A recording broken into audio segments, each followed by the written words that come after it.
Bila berada dalam kawasan belukar ataupun semak samun, pasti kita jumpa pokok ni.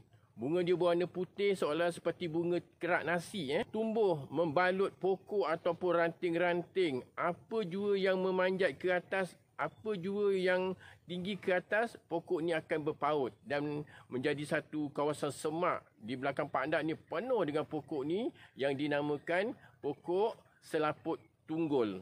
Inilah dia pokok yang memang mana tunggul-tunggul yang kosong ataupun tunggul-tunggul yang terbiar, pasti pokok ni akan salutkan tunggul tu. Itu dinamakan selaput tunggul. Inilah dia penceritaan pada kali ini, iaitu pokok selaput tunggul. Sama Pak Andak, pencetus guna herba.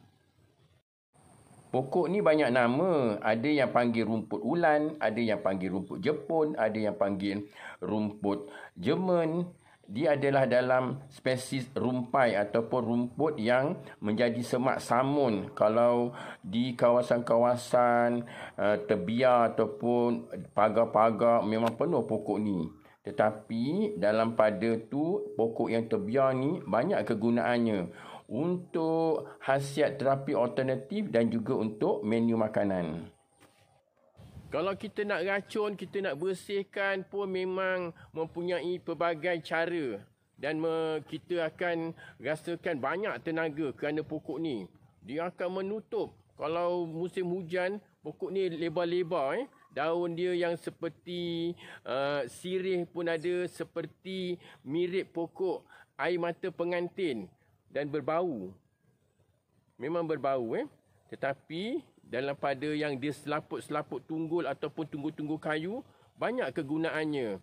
Nanti Pak Andak ceritakan. Bersama Pak Andak, pencetus guna herba. Apa tak senang tumbuh, sebab apa? Bunga dia yang seperti bunga kerak nasi ini, bila dia kering, dia akan bertaburan. Sama ada kalau kita lalu tepi dia pun, dia akan berterabur. Apatah lagi kalau di bawah angin. Inilah dia pokok yang senang tumbuh. Mana-mana pun semak mesti ada pokok ni. Inilah dia namanya pokok selaput tunggul. Memang betul dia akan selaputkan pokok-pokok yang dah tinggal tunggul dan juga selaputkan pokok-pokok yang mati. Jadi pemandangan tu akan berubah warna hijau. Tidak hanya warna coklat pada pokok-pokok kering. Di belakang Pak Andak tu pun daun sagu yang terbiar dah naik dengan pokok selaput tunggul. Inilah dia penceritaan pada kali ini.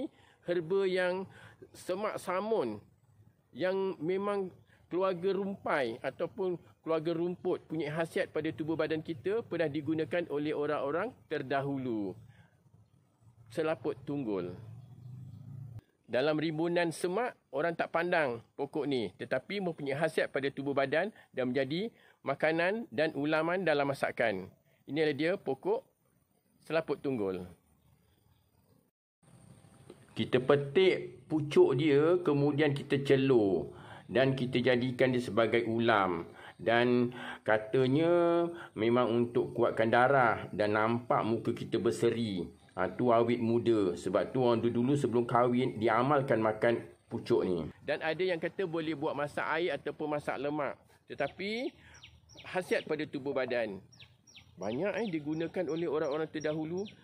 Petik herbs, petik. Kita petik pokok selaput tunggul. Kita dapat hidu bau daunnya. Lepas tu kita jadikan dia sebagai penawar terapi alternatif tradisional. Orang-orang dulu pernah gunakan. Inilah dia istimewanya pokok herba yang semak samun orang tak pandang tetapi banyak khasiatnya. Pak Andak pernah bertanya dengan orang-orang lama, apa gunanya pucuk daun selaput tunggul ni? Dia kata kalau kau merayap-rayap dalam semak, lepas tu ada luka-luka, gatal-gatal, kau ambil, kau genye-genye, lepas tu ada air dia sikit-sikit tu, masa genye tu, tipikkan aja dekat luka-luka yang kita kena lalang ke, ataupun kena gatal-gatal ke, itu bagus, cepat hilang. Itulah dia penawarnya. Selain daripada tu memang untuk gaut. Kalau gaut pun dia orang minum air dia. Tetapi pastikan mengikut sukatan yang betul. Itu memang digunakan oleh orang-orang terdahulu. Dan juga kepada mereka yang ada cagu. Cagu, kuku berbau. Bagus kita titikkan air ni. Jadikan dia sebagai inai. Kalau orang dulu kata pupuk. Pupuk kan kemudian dibalut daripada kuku. Memang bau kuku yang melantung, bau cagu tu insya-Allah akan hilang. Itu yang Pak Nak pernah tanya. Sebab tu orang-orang dulu dia punya kuku dia cantik. Kerana mereka pandai menjaga kuku, kaki dan tangan menggunakan daun selaput tunggul. Inilah dia khasiat besar pucuk selaput tunggul yang digunakan oleh orang terdahulu. Kalau sakit kepala, kadang-kadang kita rasa bengal di kepala. Ambil bunga dia tu dan juga daun yang matang tu, kita ramas-ramas, kita jelum-jelumkan dia. Kemudian kita ambil dalam 2-3 helai, kita masukkan dalam gelas, kita minum sedikit air dia. InsyaAllah akan hilang. Orang dulu kata memang bisa kepala kan, ataupun sekarang panggil migraine. Kita ramas-ramaskan dan tarik-tarik rambut kita. Dan dia punya khasiat dia tu cepat menghilangkan pening kepala ataupun bisa kepala. Ada juga orang dulu kata boleh sebagai penawar kepada untuk kurangkan gula dalam darah. Diminum air dia, tetapi jangan keterlaluan. Bermakna dalam sebulan 2 kali dah cukup untuk mengurangkan gula dalam darah. Salah satu daripada penawar daripada pokok ni iaitu menahankan darah yang keluar. Diramas-ramas, diambilkan air dia, dia akan titik kepada luka yang ada darah. InsyaAllah darah tu akan berhenti dengan izin Allah. Itu yang pernah digunakan oleh orang-orang terdahulu. Yang Pak Nak congkil dan kongsi bersama dengan netizen di luar sana. Pokok selaput tunggal ni ada kegunaan sampingan dia. Bila Pak Nak bersihkan semak samun kat belakang ni, Pak Nak biarkan dalam 1 hari setengah. Memang layu, memang dia punya akar-akar yang tebal dan juga yang melilit-lilit tu kita biarkan. Kemudian gunting-guntingkan dia. Pak Nak jadikan alas dalam polybag untuk tanam pokok. Secara tak langsung dia menjadi sebagai organik. Kita campurkan dengan tanah bakar, tanah gambut dan juga kita campurkan sikit juga dengan kokopit. Itu gunanya. Secara tak langsung tumbuhan kita pun subur daripada pokok selaput tunggul yang mati. Ada satu lagi kegunaan daun pokok selaput tunggul ni. Kawan Pak Nak, dia ada ternak ikan di kolam. Ikan puyuh, ikan talapia, ikan betuk, ikan air tawar. Banyak dia ternaknya. Dia beritahu setiap 2 kali sebulan dia akan kumpulkan daun-daun ni dibuat sebagai uncang.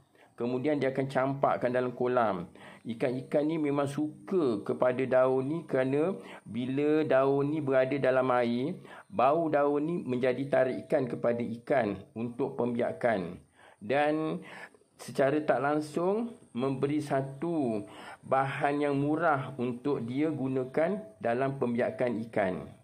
Oh, barulah Pak Nak tahu khasiat pokok ni memberi kebaikan kepada manusia, haiwan dan juga ikan-ikan. Sekurang-kurangnya kita gunakan secara alami dan juga boleh kita jimatkan perbelanjaan.